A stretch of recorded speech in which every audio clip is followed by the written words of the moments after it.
जय भीम, नमो बुद्धाय, नमस्कार, आदाब, सत श्री अकाल। साथियों, इस देश में कांग्रेस काफ़ी वर्षों तक शासन में रही है। आज़ादी से पहले भी कांग्रेस के लोग और आज़ादी के बाद कांग्रेस के लोग ही सत्ता में बने रहे। तो जिस तरह से सभी पार्टियां किसी विचारधारा से पोषित हैं, चाहे वो कांग्रेस हो, बीजेपी हो, कम्युनिस्ट पार्टियां हो, ये सब कोई न कोई विचारधारा से प्रेरित हैं। तो ब्राह्मणवादी विचारधारा आज़ादी से पहले जिस तरह से ब्राह्मणवादी विचारधारा का वर्चस्व था, तो निश्चित है कांग्रेस पार्टी ब्राह्मणवादी विचारधारा की उपज है। अगर आरएसएस ब्राह्मणवादी विचारधारा की उपज है, तो इसके मूल में कांग्रेस ही है। कांग्रेस ने शुरुआत से ही ब्राह्मणवादी विचारधारा को, ब्राह्मणवाद को पोषित किया।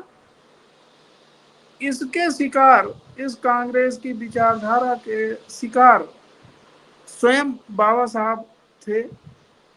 वो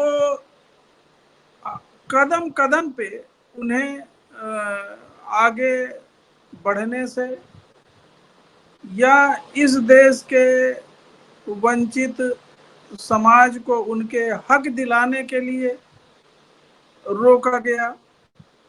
इन्हीं कांग्रेस के नेताओं ने बाबा साहब को जगह जगह अपमानित किया, लेकिन वो अपनी विद्वता, अपनी क्षमता, योग्यता के आधार पर पूरी दुनिया में अपना लोहा मनवाया। तो कांग्रेस अपने विचारधारा में ब्राह्मणवाद विचारधारा को पोषक बनाती रही, ब्राह्मणवाद विचारधारा को आगे करती रही।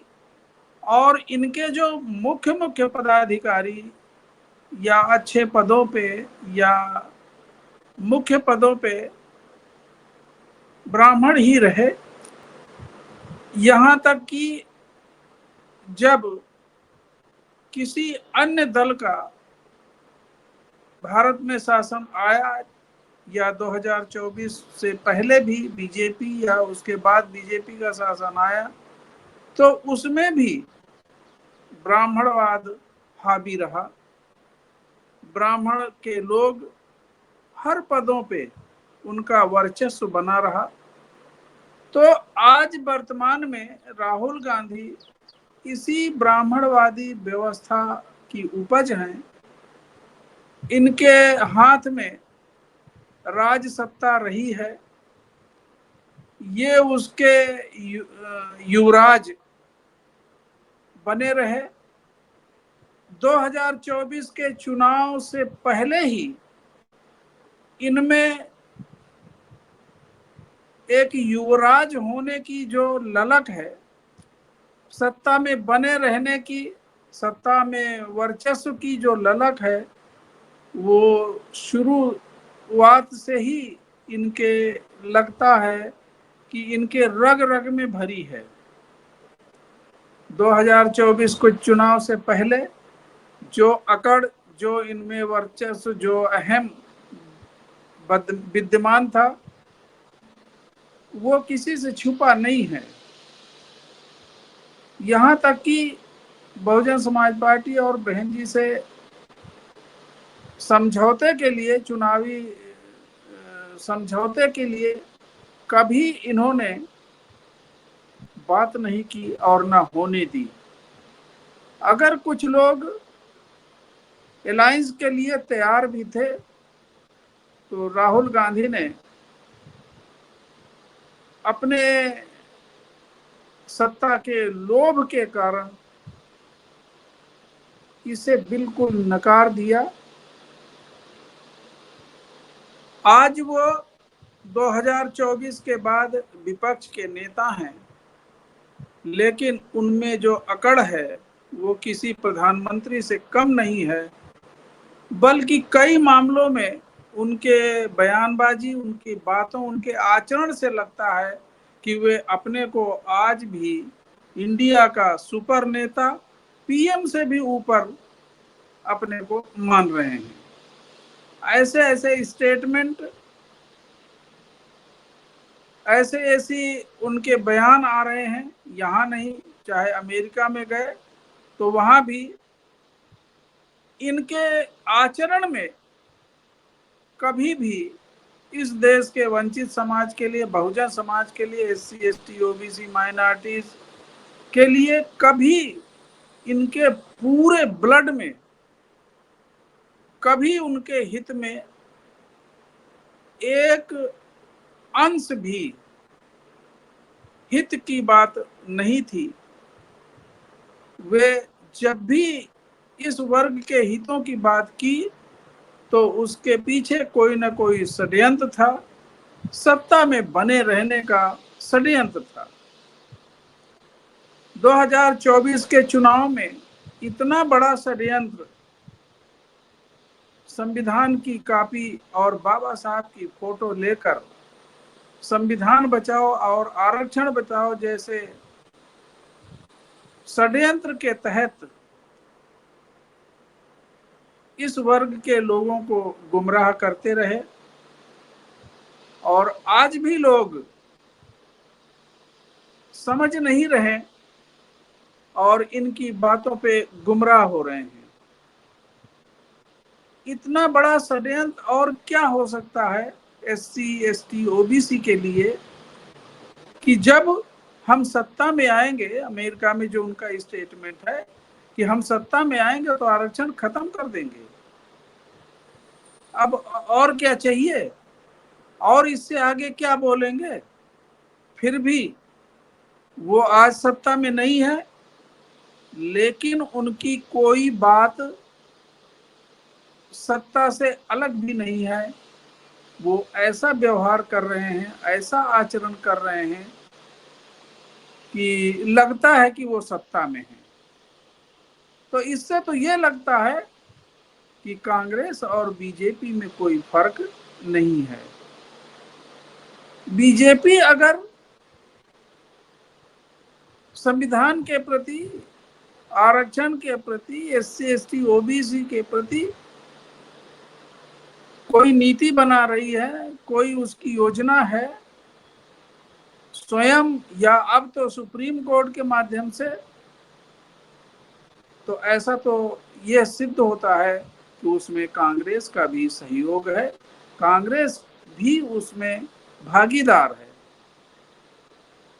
वो चाहे प्रत्यक्ष रूप से और चाहे अप्रत्यक्ष रूप से। राहुल गांधी जी का ये स्टेटमेंट कि हम आरक्षण खत्म करें तो प्रत्यक्ष हुआ। जब अनुकूल परिस्थितियां होंगी, उन्हें डर लगा, उन्हें कहीं से बहुजन समाज पार्टी और बहन मायावती जी के द्वारा जब उनको घेरा गया तो अपने स्टेटमेंट में बदलाव किया। क्या बदलाव किया? अब वो कह रहे हैं कि कांग्रेस आरक्षण तब खत्म करेगी जब देश निष्पक्ष होगा। इसका क्या अर्थ है? कब निष्पक्ष होगा? और निष्पक्ष तो कभी होगा ही नहीं, जिस पे वो कभी बात ही नहीं करते। अगर देश में जातिवाद है, अगर इस देश में जातियां हैं, तो गैर बराबरी, असमानता ये रहेगी रहेगी। निष्पक्ष देश हो ही नहीं सकता। निष्पक्ष होना इनके मानने पे, जैसे कि बीजेपी कह रही है कि हम तीसरी शक्ति बन गए, आर्थिक शक्ति बन गए, हम विश्व गुरु बन गए। बोलने में क्या है, मानने में क्या है? सत्ता उनके पास है, मान लिया, दुनिया मानने लगेगी, देश के लोग भी मान रहे हैं। तो कांग्रेस अगर सत्ता में आते ही कह देगी कि ये देश निष्पक्ष हो गया, आरक्षण खत्म करो, तो कर देंगे। सत्ता में शक्ति है, वो तो कुछ भी कर सकते हैं। तो निष्पक्ष होगा तो वो खत्म कर देंगे। उनका ये कहना है कि वित्तीय आंकड़ों को देखेंगे। अभी उनका वो ये कहना है कि आदिवासी 100 रुपए में 10 पैसे पा रहे हैं, एससी के लोग 100 रुपए में 5 रुपए पा रहे हैं, ओबीसी के लोग,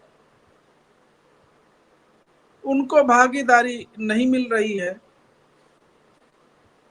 तो इनकी सरकारें तो राज्यों में है, बीजेपी तो अभी 2024 के बाद में सत्ता है।